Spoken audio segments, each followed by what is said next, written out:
Hello and welcome back to AB1202 Statistics and Analysis Week 8, Part 2. And in this video, we will like to extend our discussion about hypothesis testing by talking about, first of all, the errors in conclusion, right? So there are two types of errors, type 1 and type 2 errors. Okay, and then we want to talk about the probability of making such errors, what it means, and how to calculate them. So let's dive in. Let's recall that in our earlier discussion about hypothesis testing, we had an example like this where we said that mu is the percentage, right? Be the percentage of non-cancer cells per millimole of blood. Let's say. I don't know what that means, but you know what I mean here, right? So we want it to be 100%, but is that true, right? Does the patient have cancer or not? So our assertion was patient has cancer, right? So patient has cancer. So if the percentage of non-cancer cells is less than 100%, then it means, right, in reality, has cancer. So this is frequently the words in brackets. They are frequently the utterance in normal conversations. You know, very colloquial, very adjective oriented, very conclusion based, but without numbers, without quantification. So our job is first of all to quantify it, measure the right measurements, quantify the limits, right, beyond which we say, wow, it's so extreme that we have to acknowledge that it is worth our attention, or it is worth our rejection of H naught.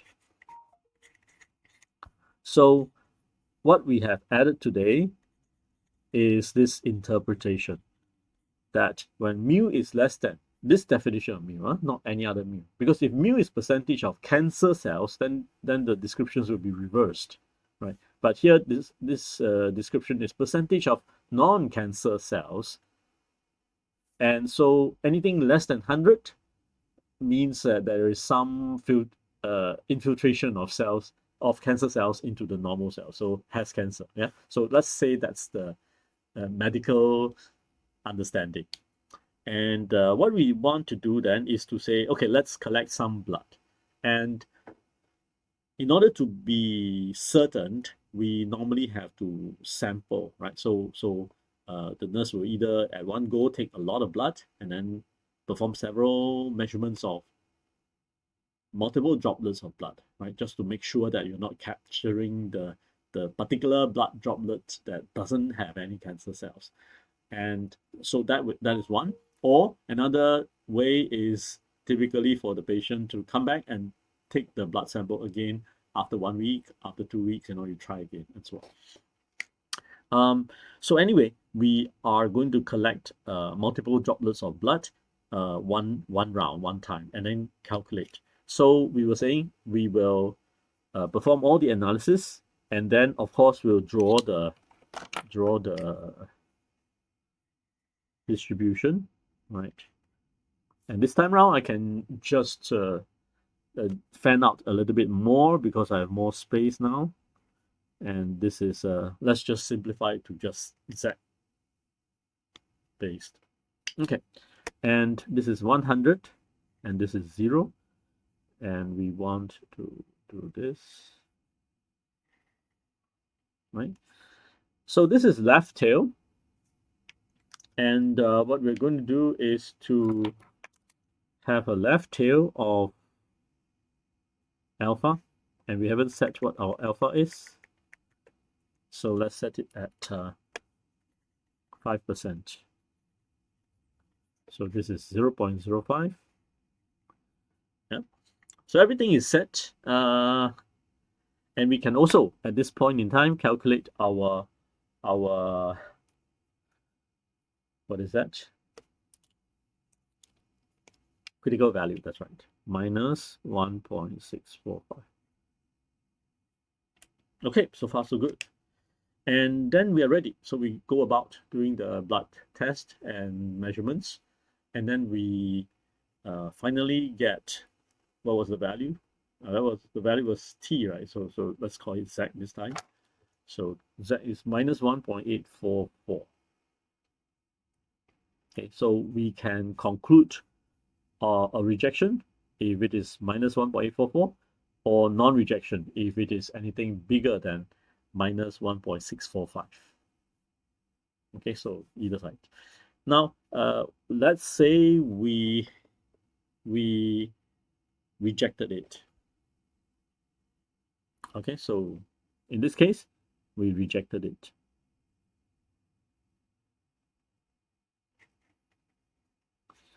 Minus 1.844. Z equals to minus 1. Okay. Then what happens? Well, in this case, we reject it means that the patient has no cancer. That would be what we would declare, right? Because the results of the analysis, blood test samples come back, we are supposed to reject H naught. Oh, sorry, the other way around, sorry. So we do reject, right? So we do reject H naught. We conclude that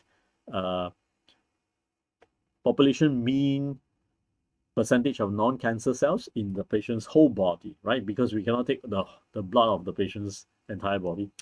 But we conclude that the population mean percentage of non-cancer cells will be less than 100%. That means there's some amount, there's some significant amount, so significant that we have to conclude that the mean is strictly less than 100%. Yeah, because due to some fluctuations, it could be 99.995%. But we would not conclude that right now, even if we didn't do any statistical analysis, we wouldn't say readily, very willingly, that 99.995% means that the patient has cancer, right? We won't say that. But if it is so extreme, well, this so extreme depends on the X bar and the S, yeah, and the sample size, right? But if the summary of all those data sets, they give a Z value of so extreme, minus 1.844, right? Then perhaps, yeah, with the relevant values given, perhaps the percentage actually is 82%. Now at 82%, one can still argue it's very large because your personal subjective reference level is 50%. Then you say, no, cannot be, 82% is still very healthy, correct or not? Yeah, but statistics says alpha is typically set at 5%, and this is 0.03, so it's 3% or 2% or something even lesser, that it is significant enough, right? It is so different from 100 that we have to conclude that it is not 100. If it's not 100, then it's less than 100. So we reject H naught and conclude that patient has cancer. Yeah. Okay. So far that was what we did in the previous video on hypothesis test. Just the mechanics of it, right? So just the understanding of it. Now we want to focus on the conclusion.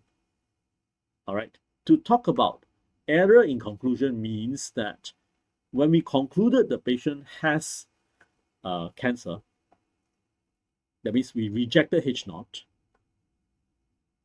What if it is the other way around? That means, you wrongly rejected H naught. That is the kind of worry we have, right? So H naught is indeed true. True means, mu follows the inequality stated in H naught. Mu was indeed 100%, 100.1, 1%, 100.5%, somehow, right? Because it's normal distribution, we have to accept the fact that the percentage can be larger than 100. So mu was indeed 99.9999%, so close to 100, 100.5, 101. And yet, somehow, you collected that part of the sample, right? Maybe it is near, yeah, near an injured area. That's why there's a lot of infection, for some reason. I don't know, right? Just due to random chance.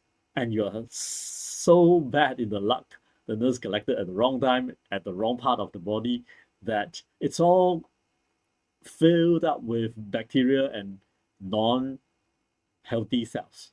You can easily imagine that, right? So if that's the case, then of course the blood test machine is going to conclude that there is only 85% of healthy cells in the sample, not the entire body, in the sample. So that will lead us to conclude that the patient has cancer when in fact the patient has no cancer. Now notice the word I use, when in fact. So when we perform error in conclusion, that kind of discussion, error in conclusion, yeah. In other words, when you are trying to solve this kind of problems, you need to have a reality, the truth. So the reality is someone has the reality. Someone has to have the reality.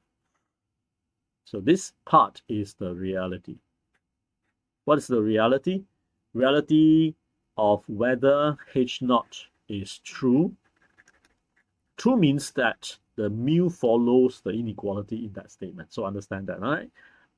Or H naught is false. That means when in fact, when actually.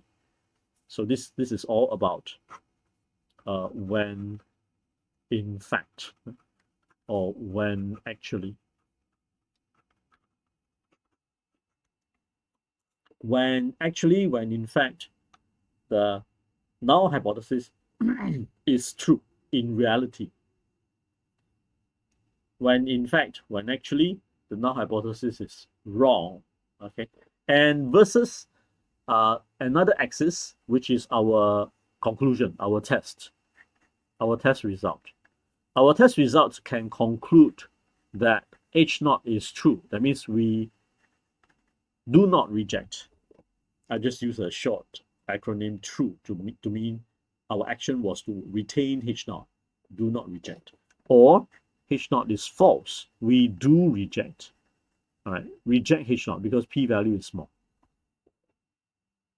Okay, so now you can imagine that the patient's blood can actually be 100%, but out of sheer bad luck, the nurse collected a pile of blood from maybe an area where the person had a fight and suffered a sort of a very bad injury there, internal injury, so it's not visible externally, right? Or maybe that part of the arm or leg had some infection. So whatever is the case, you can just imagine that the blood sample collected was mostly bad cells, a lot of bacteria, virus, and all that. So somehow it triggered the machine to detect, only 85, 82%, of the cells are healthy. So we were forced to reject and conclude that the patient has cancer. Yeah. So if that's the case, then it's an error. So if that's the case, what happens? First of all, let's look at this chart.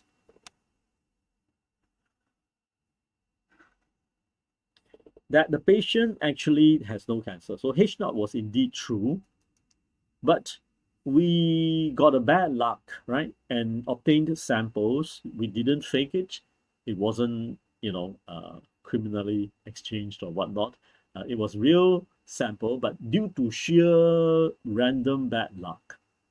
Sometimes this bad luck, right, as I somehow try to give an excuse that the patient had a viral infection, it is not really due to luck, right? You might say, hey, but that's not luck. That was, some injury, some hidden, infection and whatnot. But to the nurse, it was unknown. It wasn't explained. right? So nurse might ask him, did you have fever? Maybe the person had fever, but very mild, and he hardly knew it. He didn't measure. So he said, no, I was working fine, right? So whatever is the case, to the nurse, it's all unknown causes. And if they are unknown causes, then it will be puzzling that the person says, I'm healthy, I don't feel anything, right? And then the test gives a cancer outcome. So to the nurse, it's a pile of confusion, right? So she can only say, okay, I think we had bad luck. We somehow got very bad blood with your body from your body, and so we're going to test again. Okay, so actually H naught was true in real life, but they got a false result. So in this particular case, H naught is true, but we rejected it incorrectly. So in this case, we call it the type 1 error. The type 1 error. Okay. If the H naught was true and we did not reject it, because most healthy people, right, you draw blood, the blood test machine will analyze and correctly inform us that you have 100% healthy cells. So we will end up not rejecting H naught and concluding that the patient has no cancer.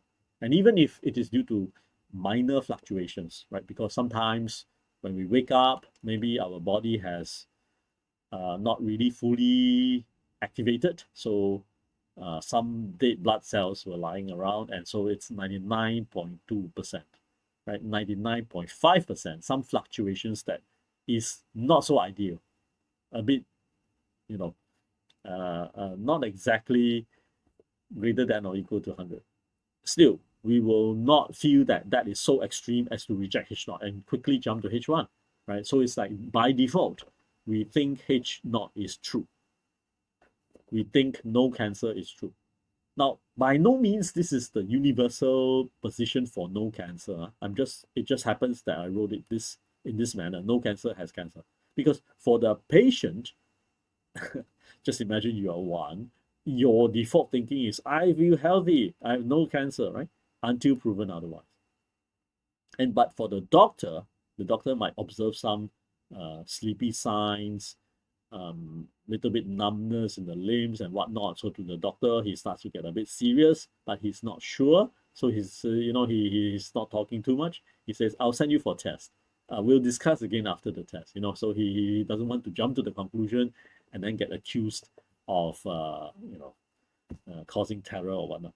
So to the doctor, when he sees some signs, his default thinking is the patient has cancer. He's talking to himself, right? So I'm suspecting that the patient has cancer until proven otherwise. So let's do a test. I feel that, because I had some telltale signs. I am not sure, but I'm feeling more and more likely that without testing, I have to make a gut guess that the patient has cancer. So to the doctor, the H naught will be has cancer until shown that you have no cancer, right? So it's the other way around. So all these are all relative to the party you are talking to, H naught and H1. So it's by no means absolute. Now, if the patient really is healthy, has no cancer, and the test shows correctly, then you will have no cancer, right? So it will be okay. This is the position where you have made no error in the conclusion because it is correct. The next cell that is easy to answer is the other one here, right? The diagonal cell here. In reality, the patient has cancer, feeling very sick, very ill, coughing blood, right? Yeah. So it's very obvious sign that the person has cancer, let's say. But then to be sure, we need data. So send the person for blood test. But the doctor and nurses, experienced medical practitioners, basically already had a conclusion, right? And sure enough, the test result comes back rejected, right? So actually, H naught is false. H naught should be rejected. The test result shows H naught was rejected. So the conclusion that the patient has cancer was correct. H naught was correctly rejected. That was basically the idea. Okay, are you with me? All right, so the last cell is the reverse, which is that the patient actually has cancer. That means in reality, right, somehow the patient knew that the percentage cells, is very low. Percentage of non-cancer healthy cells is very low. The patient doesn't know the number, all right? The patient just feels very sick, very ill, no energy, right? So it's very clear to the patient. But of course, you can pretend. You can pretend to smile, you can pretend to walk, you can pretend to work, you can pretend to say, I'm fine, right? So the patient knew very well, in reality, H naught is to be rejected.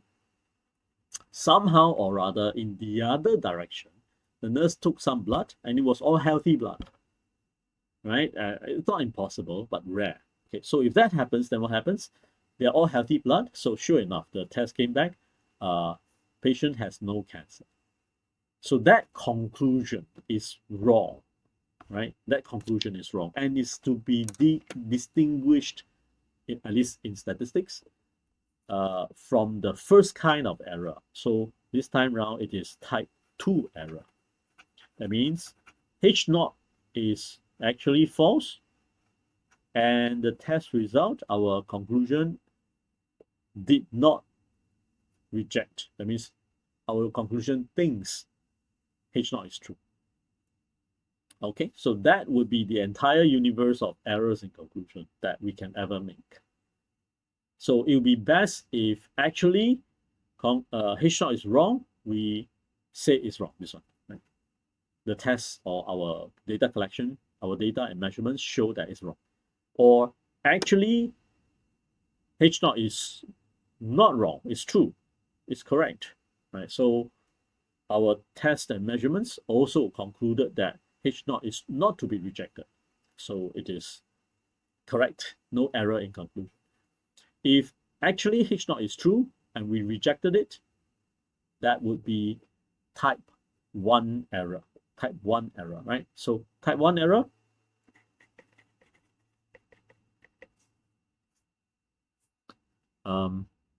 H naught is true,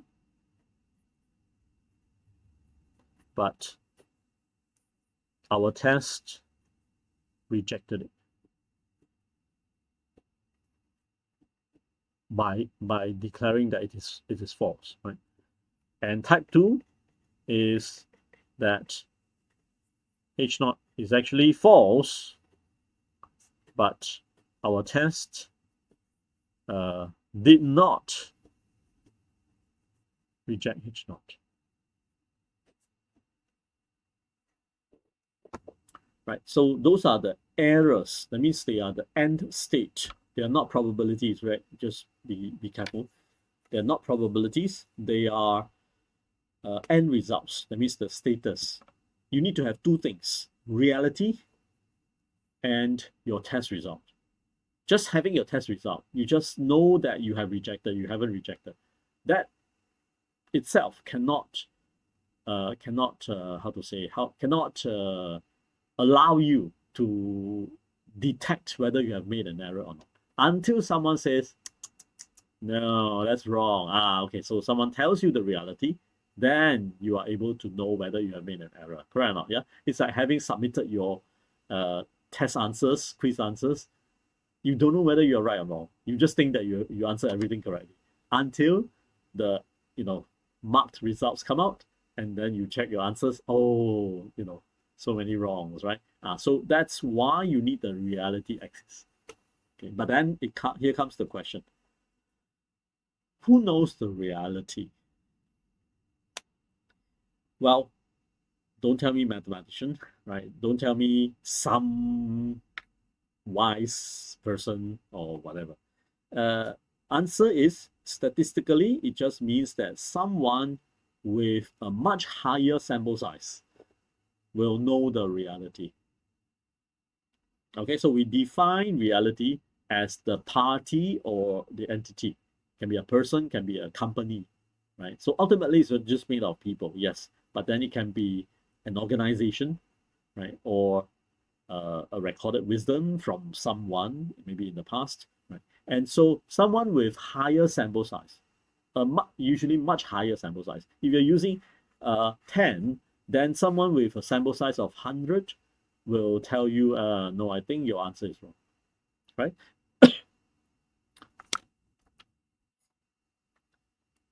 And if your sample size is hundreds, someone with a sample size of 10,000 will tell you, no, your answer is wrong, and so on and so forth.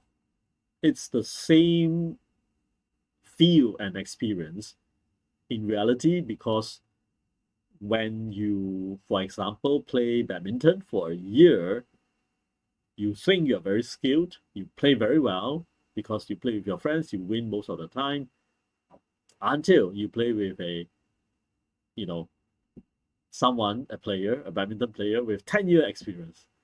And then the person was saying, this is still very amateur, right? Yeah, so that is because of a 10-year sample size. You have 10 years to sample all the different tricky shots and smash and defense and all that from opposing players. That's why you can say I have a lot more experience than you, a 1 year experienced badminton player. Yeah. So same thing here. Reality here is not some sort of a mathematical nirvana or unreachable land. It is basically the true or false here is defined by another party with much larger sample size, and that person can basically be the truth, like the reality here. Okay, so now that we have settled that, then we want to answer another question. Uh, is type 1 error more severe or type 2 error more severe? Well, uh, let's see. There was a belief by some students that somehow when we have type 2, 2 is of course larger than 1.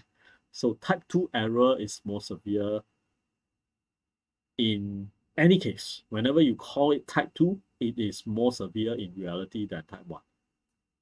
But that may not be the case because, like I said, depending on who you ask and how you ask the question and the definition of mu, these two descriptions, no cancer, has cancer, can swap position.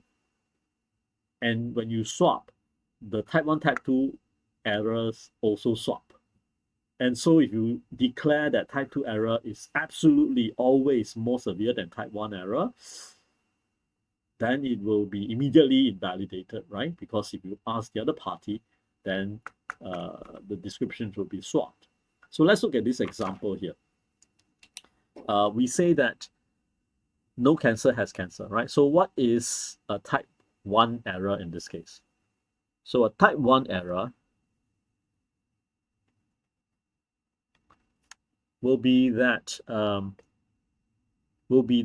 we first of all, type 1 error means H naught is true. The person has no cancer, but we rejected H naught. So we are going to say says has cancer.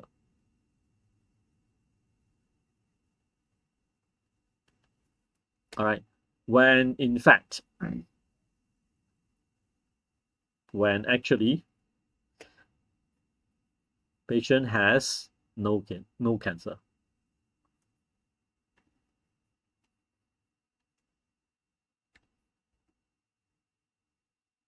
So type 1 error says has cancer when actually patient has no cancer. And type 2 error is H naught was false, but we failed to reject it. Okay, so H naught was false. We failed to reject it. So we say that the patient has no cancer when in fact, or when actually patient has cancer. And this is a fact. So no quotation mark. So which one is more severe?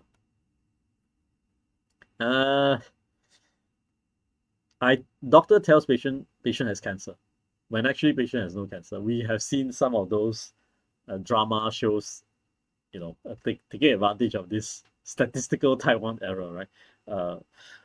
where the doctor tells the patient you have cancer, so the patient can sell off everything and take a tour around the world, discover happiness because he or she, right, knows the end of the world is coming and has no worries, only to discover by accident that, oh, that was a wrong report, right? No cancer. So uh, is that bad? Let's look at what about type 2. Type 2 is doctor tells patient, don't worry, report comes out clean, don't worry, you have no cancer, when actually the patient has maybe late stage cancer. Okay. So now which mistake, both are mistakes, which mistake is more severe? In a way, very hard to tell, right? Yeah, because type 1 can be very damaging. Maybe the person is young, especially, right? And you donated off, you spend off, you give away everything. And what are you going to do? You cannot start again. Or very difficult life. And what about second one? Right? What happens if death comes 2 days later, right? And then you just said that you don't worry, you have no cancer. Although unlikely, but it is not impossible, right? You might just laugh it off and say, modern instruments and tests and results, they are so accurate and so on. But that accuracy is due to good understanding of statistical analysis like these, so that they can be more stringent on the quality tests and specifications of the machines and test procedures in order to reduce both type 1 and type 2 errors. Okay, the chance of committing them, right? And we'll talk about that in a while. So now we're still talking about which one is more severe. Hard to tell and also hard to compare. So there is no saying that type 2 is always more severe than type 1, right or not? Yeah. And let's talk about another example where we want to say something like, let maybe mu be the percentage of DNA match of crime scene blood.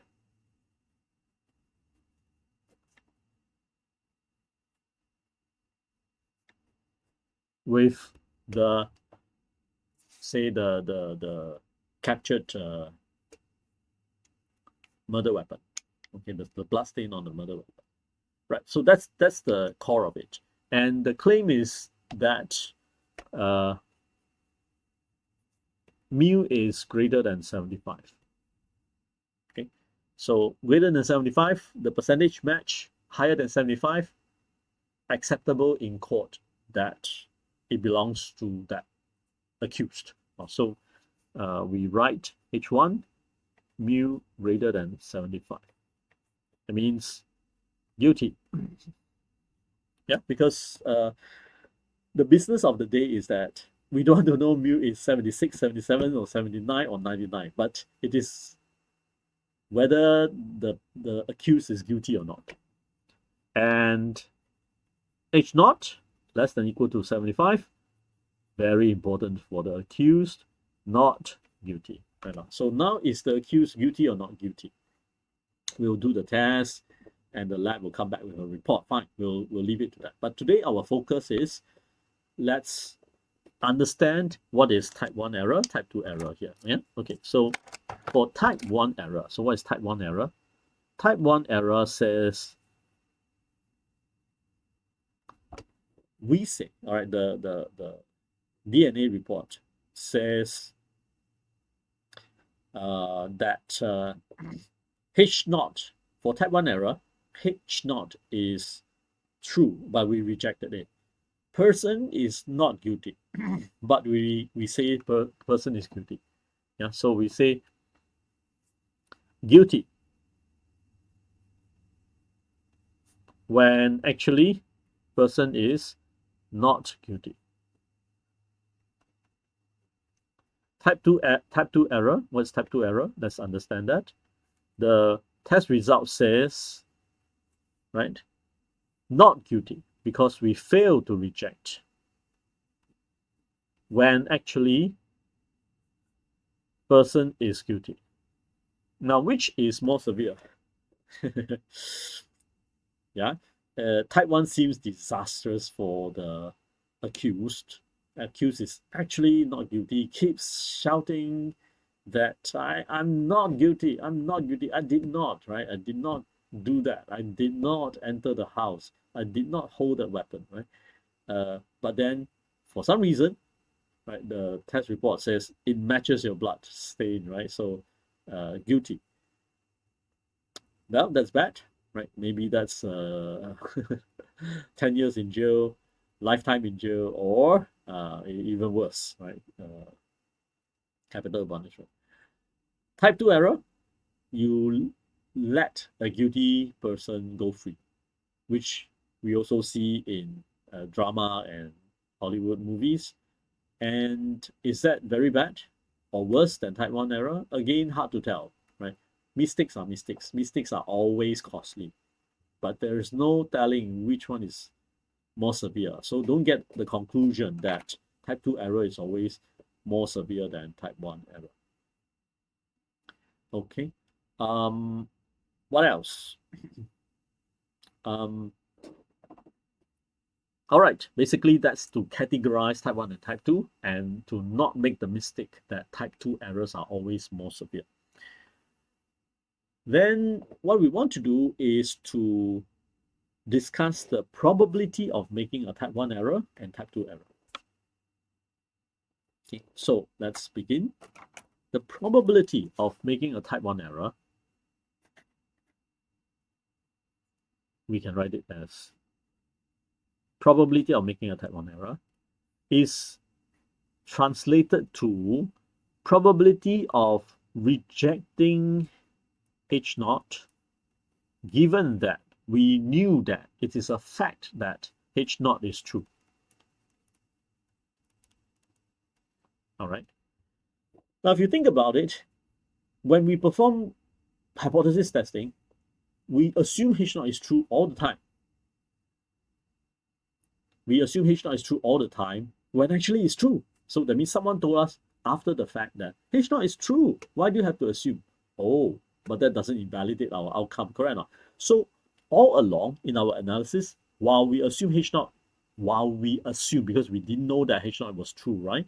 While we assume H naught was true, H naught was indeed true.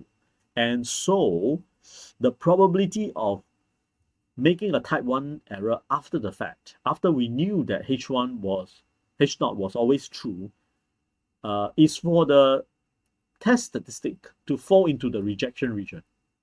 Correct or not? Because it will be, in these cases, in this section of the X bar axis, that we will be forced to conclude by rejecting H naught. So it is this probability that will tell us P of type 1, which means that it is simply alpha itself. So in other words, we are going to, when we say alpha is 5%, significance level is 5%. Now we understand it actually has a meaning, right? The meaning is the chance of making a type 1 error is going to be 5%. Without knowing that H naught is true, without knowing, because upfront we don't know whether H naught is true or not. And maybe after we made the conclusion, no one tells us the reality, whether H naught is true or not. Or H naught is true or not, someone knows it, that someone who has a large sample size doesn't know us, doesn't tell us, doesn't want to let us know, or can sell us that information, whether H naught is true or not, but the price tag is so high that we cannot afford it, right? So we cannot afford to know the truth. If that is the case, then even if we don't know whether H naught is true or not, it is still correct that probability of making a type 1 error, right, assuming that H naught is true or given that H naught is true, is still alpha. So now we understand that by setting alpha to be 1%, we are saying probability of making a type 1 error is 1%. 5%, the chance of making a type 1 error in conclusion is 5%. Okay, and so now you can kind of guess a type 2 error. It's kind of a symmetrical negation of each of the terms, which is the probability of not rejecting H naught, given that H naught is false. It's wrong. You're supposed to reject H naught, but you didn't, right? That's type 2 error, right? So what is type 2 error? First of all, let's just call it correctly beta. So beta is the symbol. Don't use any other symbol, right? So beta is a symbol associated as the short form for probability of making a type 2 error in the conclusion, defined by this conditional probability. All right. So because beta is new kid on the block, we don't know it. We just give it a short name. We need to understand this a little bit. When H naught is false, that means mu is not greater equal to 100. So mu is anything lesser than 100. Can be 99, 98.5, 96, 60, 70, 50, whatever, right? So it's a lot of possibilities. And what is the value of mu? We wouldn't be able to tell. Okay, so at this point, we will need the actual value, right? So to calculate, a side note, to calculate beta, we need to know actual value of mu. That means someone must know the actual value of mu and tell us about it, then we can calculate the probability of making a type 2 error. But of course, this sounds a bit strange and ironical, because if someone can tell us the actual value of mu, if you recall, the whole purpose of hypothesis testing is to find out mu. Once we know mu, then we can answer any questions and make any difficult decisions that we need to make. Then we wouldn't even be bothered about probability of making a type 2 error. You see, this is the strange or weird part, right? But this is the definition. We need to know the actual value of mu. Then we can anchor the actual value of mu, right? And then be able to use that actual value of mu as a sort of a anchor to calculate the probabilities of making a mistake in type 2. Okay, so we'll do a short illustration of that in a while. But let me just finish up by comparing alpha and beta. So let me use this color. So first thing first is alpha and beta need not add up to 1.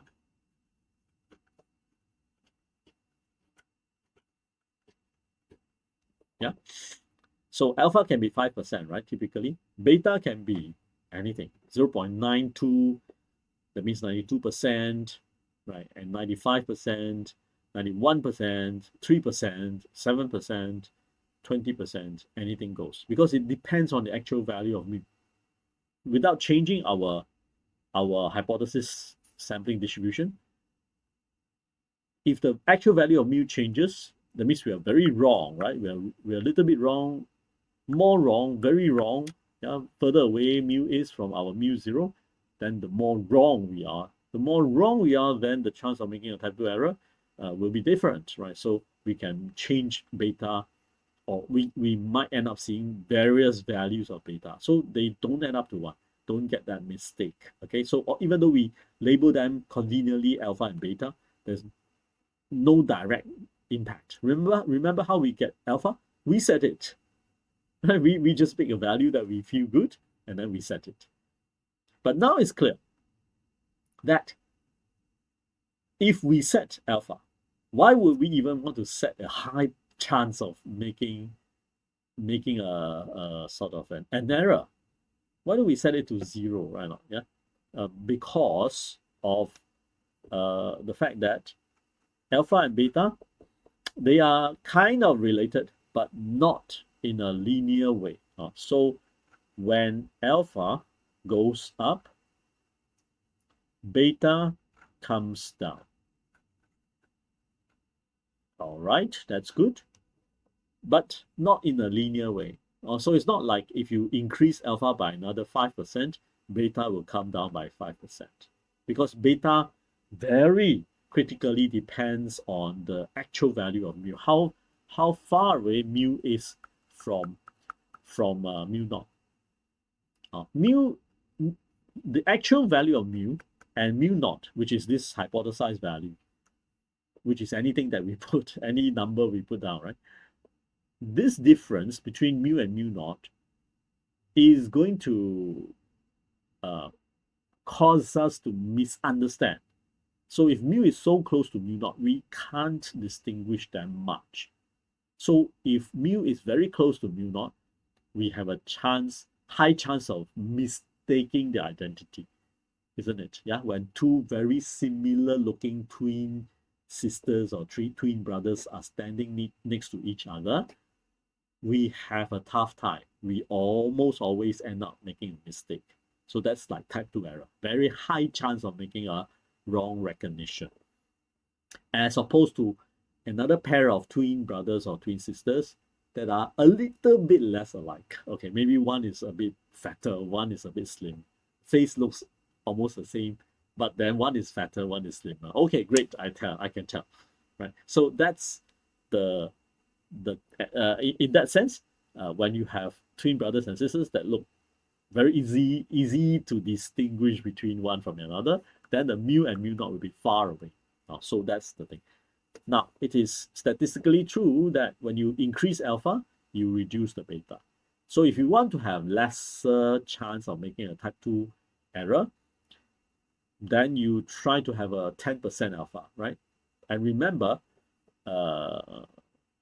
alpha doesn't have a big room to maneuver before you start to attract suspicion. So it's all about minor adjustments, right? Basically, if data shows that mu h naught is supposed to be rejected or not rejected, then it is more or less data driven. So you have very little room to maneuver. So if I may draw a little diagram or icon to represent the relationship of alpha and beta, it will be like a seesaw, although a rubbery one. All right, so alpha is sitting on one side and beta is sitting on the other side. Okay, so you can raise beta by a little bit by increasing alpha's weight, by making it heavier. But because it's rubbery, the effect is going to lift up beta by a little bit, very reluctantly, not much. That kind of thing. Okay, so now we understand. We may want probability of type 1 to be 0, but then you stand a chance of making beta very high, isn't it? Yeah. So that may not be acceptable. So we never make alpha 0. We also never make alpha very high, very large, because if you make alpha very large, it may be that type 1 is very severe in your particular situation. Okay, so you may want to just pick alpha in a normal, objective, neutral way. 5% is going to be very acceptable and not attracting suspicion from other people nor from yourself. Because if you are going to attract suspicion from yourself because you have quietly upped alpha for some cynical reasons, you're not going to trust your own conclusion. When the conclusion comes out, oh, reject H0, you're going to say, I have done something right up front. So you're not going to trust your own conclusion. So it's not a good thing also. All right, so that's about the relationship between alpha and beta. Okay, and last thing I want to do in this video is just to give a quick illustration of how we may, how should I put it, calculate the probability of type 2 error. I didn't talk about how calculating probability of type 1 error because it is just alpha, and alpha doesn't need calculation. Alpha is from our picking, our subjective selection, right? So no doubt during tests and quizzes, you are given alpha. Still, that number is already known. There's no need to calculate.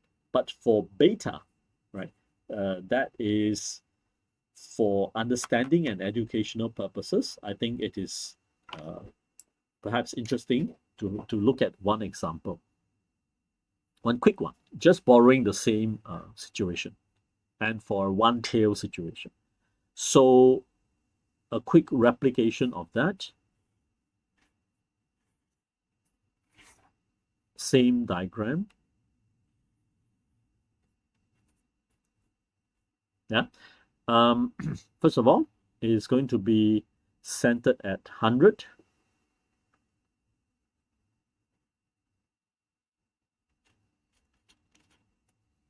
And our z-axis, right, is a 0 here.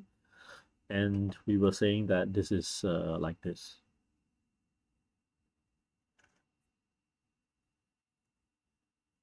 Okay. And we have our rejection region, which is here. Now, what is going to be different is that earlier on we wrote our critical value on the z-axis. Okay, we didn't translate it back to the x bar axis. The x bar axis is very simple because in order to get the z value, we follow the z formula. All right. So in order to get back the x bar value, we just multiply this back and add mu0 will do. So basically, x bar is going to be bring it back. So we get mu0 plus z sigma over square root n. So we can translate back because mu0 is already 100. We know it already. Z is minus 1.645. It's only sigma and over square root n. I can just, create some values for it. But let's just say, right, everything being done for convenience, I'm just going to set it to 90, how should I put it? 90, 95. Okay. Okay, why is that? Why is it 95? Because let's just assume that sigma is 12.158, n is 16, all right? And so if you calculate, you have 100 minus 1.645. Let me try. 100 minus 1.645 times 12.158 divided by square root 16, that's 4, so you get 95.000 something. Okay, so let's say that works out. Okay, now what? Well, to the left is our alpha. Yeah, and that would do. We don't need to know the test statistic because that's the data part. The probability of making a type 2 error, given that H0 is false to the extent that mu equals to 102, let's say, okay? 102, that requires a bit of a drawing here, 102. So actually, right? actually, when in fact our actual real environment, our data, behaves or they are centered around 102. They are really sitting here. So what do you think will happen when we measure? Will our measured cell percentage or whatever it is, right? Will the measurements be centered around 102 or 100? Of course, it will be centered around 102 because that's the reality, right? When actually, right? When actually. So mu actually is 102. So let's say that. someone told us that, you know what, the actual percentage of non-cancer cell is 102%. Very healthy, that's this person. So whatever 102% means, maybe the person is healthily generating 2% worth every time. So it's 10. I don't doesn't matter, right? I'm just giving a more numerical example than a completely contextualized example. So someone told us, right, maybe through medical journals and reputable medical school publications, we realized that actual mu is 102 for this person or whatever it is, reality. So when you perform blood sampling, most of the data should be centered around 102. Sometimes 102, sometimes 101, of course, also sometimes 100. But then because they are so close, we can't tell, right? So it will take more absurdities, more unfortunate luck for our samples to hit 95, this number, X bar, right? The average percentage count for it to hit 93, 92, because the reality is it is higher than 100%. So for it to hit so far to the left is very, very difficult, very, very unlikely.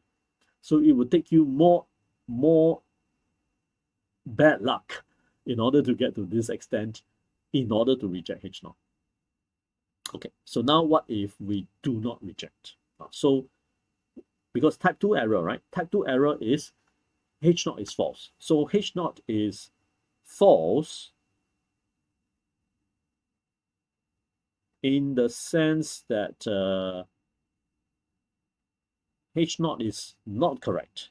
So mu would not be 102. Okay, so this is a bad example. And it shows the potential, right, for type 2 error to be committed only in the correct direction. So that if reality is 102, that is impossible, right, for type 2 error to be made. Because type 2 error requires H naught.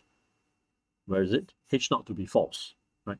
And actually H naught, if I assume the mu actual is 102, then all the more H naught is true. So it cannot be making a type 2 error.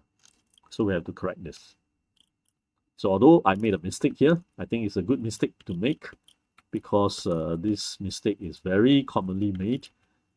I just made one in the way that doesn't illustrate type 2, but does illustrate how type 2, such situation will end up making type 2 error impossible. Because first of all, type 2 error, mu being 102 being larger than equal to 100 will not satisfy the conditional probability in the first place. Okay, so I hope to be able to erase this. Just give me a second. Okay, good. So that took a while, and fortunately I am able to repair it and not spoil the whole example here. All right, good. So we just saw how when we're talking about type 2 error and mu actually becomes 102, that's not going to work because we wouldn't satisfy H naught being false. How will H naught be false? H naught is only false when mu is actually 92, 93, yeah, or 98. Okay, that will make it false, right? But very close to 100, but still it is 98. 98 cannot be greater equal to 100, right? So we should reject H naught. So that's the situation. So if it is 98, then let's do that. So someone told us it is actually 98. Now, 98%, one might say, is very close to 100, isn't it? But let's not use our own judgment about the absolute value because you never know how sensitive these numbers can be in that particular measure, right? So the blood count changing by 0.5 can be very deadly, for example. We don't know. So let's just follow the procedure. So someone told us 98 is the actual mean, and we're going to do that. So we're going to say 98. So over here, 98. Notice I draw this on the X bar axis. Okay, 98. And if 98 is the actual, then most of the data measurements will lead us to this center here. Yeah, we'll be centering around 98. Okay, any measurements of the blood droplet will result in 98%, 97%, 99%, right? So essentially it is less. That means the patient has somewhat of a poorer health. Maybe has cancer, but definitely less than 100. Okay, so H naught is false. H naught mu is actually less than 100, but it is also very close to 100. So we can easily mistake, right? We can easily mistake 98 as being 100, don't you think? It's like my twin brother, twin sister, looking alike, shape, body, all similar, right? So you cannot tell from the person's body shape and face and everything. They're all looking similar. Maybe with a mole on the left side, something like that, right? Very hard to detect, but if you don't look closely, you can't tell. So that's the reason here. What happens now? And where is the type 2 error? So when we perform measurements, the data is going to follow my purple ink rather than the green ink, because the green ink is will be positioned any part on the X bar axis as our fancy goes. If we say it's 100, then it's 100. If we say it's 120, then it's going to be centered at 120. Whereas the 98 is the reality for that patient, for that person. So it's not going to move. It's not going to listen to anyone's assertions and claims and all that, right? So it's going to be here, fixed. And our data will be centered around 98. The only way is for us to not reject H naught is to cause that pin, that test statistic pin, to be in the non-rejection region in our green curve here, because the green curve is what we see and what we use to reject or not reject H naught, right now.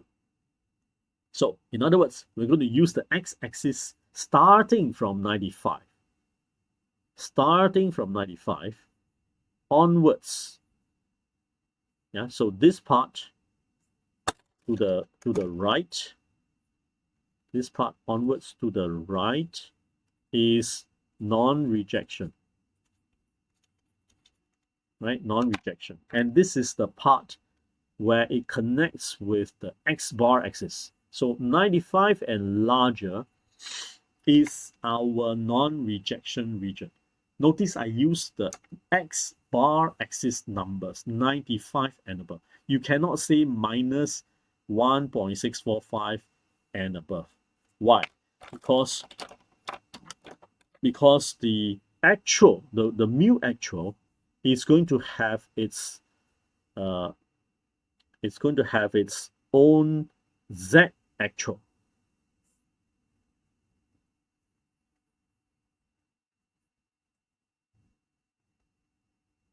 Okay, yeah, because the mean has shifted. So all the Z values for 95 will be a different number.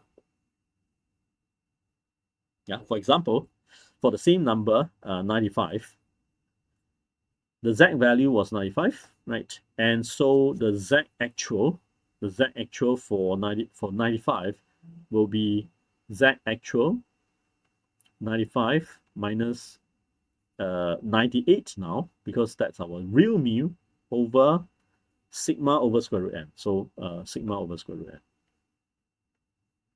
Okay, so if we do this calculation, we'll get minus 0.987. Yeah, so the number is going to be very different, looking very different for the same X bar value. So it's minus 0.987.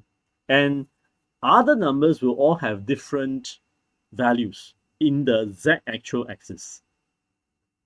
It's like the same person's name gets translated into English. It is looking like minus 1.645. Into Japanese, it is looking like minus 0.987, something like that. Okay, so but the person's name is the same. So the only way to have the same identity is to stay on the x bar axis. Don't use the critical value on the z axis. Oh, okay. So now what? Now we are going to look at the green curve. If you can use your X-ray eyes, the green curve is where we determine to reject or not to reject. So the green curve, but we are going to start at 95. Okay. The green curve tells us that the critical value is on the x bar axis, 95. But what is the chance that we, in other words, what's the frequency, right? The probability, how frequent is it that we will get numbers on the x bar, the test statistic basically, such that it will be 95 and larger. Okay, so not to reject H naught, right? So this part is to not reject H naught. But this frequency is not determined by the green curve, but rather by the purple curve. The actual data will lead the Google pin, the test statistic, to land on basing on the purple curve. Correct or not? Because the purple curve will be the force and the gravity to move the test statistic around, not the green curve. The green curve only guides us to the critical value boundary, and then we move back to the x bar axis so that we don't get confused by the z actual and the original z. Then once we get the critical value on the x bar axis, we really need to respect the actual data's distribution, which is the purple curve on my diagram here. Okay, so the purple curve is a bell curve with center at 98 and sigma assuming no change. If it changes, then we have to take that into account. So it's even more complicated. But let's say the sigma doesn't change, but just that the center has shifted from 100 to 98. It's actually at 98, let's say. It's not shifted. So then what we need to do is to find this whole area under the purple curve. So from here onwards, from here onwards, all the way to infinity, starting from 95. So you can easily do that, right? Using Excel's norm.dist, right, to find the left tail and then 1 minus the left tail of the purple curve. Or in R, you can use 1 minus the P norm of the left tail, right? You can say 95, 98, sigma over square root n. So that would do. And let's do that. And the answer is 0.1618. And if I do a 1 minus, I get 0. So the probability of x bar being greater than 95, given that the mu is actually 98, right, is going to be 0.8382, which is not surprising because we know this is a very high chance, right? It's very, very huge area here under the purple curve, very huge area. Okay, and this is actually beta because once we know the actual mean, we can calculate the beta like this. Okay, and what does it mean when beta is so large? It means that we can easily make a mistake. That means actually H naught is false. Actually mu is low. Actually person has cancer. But we thought mu is high. We say that patient has no cancer. We can easily make a mistake when the actual, blood percentage is very close to healthy level. Though it's not healthy, but it's very close to. So we can make a mistake, right? It's like two twin brothers, two twin sisters looking alike. But if they are very far apart, okay, essentially, we can then say that another possible case, just do a quick calculation, I'm not going to discuss, but it would be that mu is very, very wrong. Okay, mu is very, very wrong. For example, mu actual, right? So another example, another quick example, mu actual, suppose mu actual is very, very wrong, is 82. Then what you do is, first of all, the diagram is going to be way here, right? Way down, like this, right? That's our first step to establish, right, the value here. And it's going to be centered at 82, our mu actual, right? And nothing else needs to be updated because we already have the x bar value, 95, the critical value on the x bar axis. So just calculate the area under the orange curve from 95 onwards, right? So the beta will be actually just P of x bar larger than 95, given that mu is 82. Okay, so if you just allow me a quick calculation of that, which doesn't take very long, I'm just updating the mean from 98 to 82 in this case, because the 95 stays the same. And I end up getting what? Wow, 9.47 times 10 to the power minus 6. So that's 0.000000947. So as you can tell, this is like close to impossible that you will make a mistake, that the person actually is having bad health, right? Has cancer, having bad health, and then you mistake it and tell the person that the person has no cancer. You have full blood count, everything. Now, suppose the patient sues the doctor in court, right?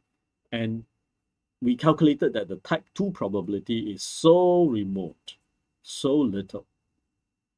Then can the doctor get away with saying, no, it's so easy to make a mistake, right? That 82 and 100, look, I mean, if you score 82 marks, it's pretty good, right? And if you score 100, it's good, but 82 marks is also not that bad.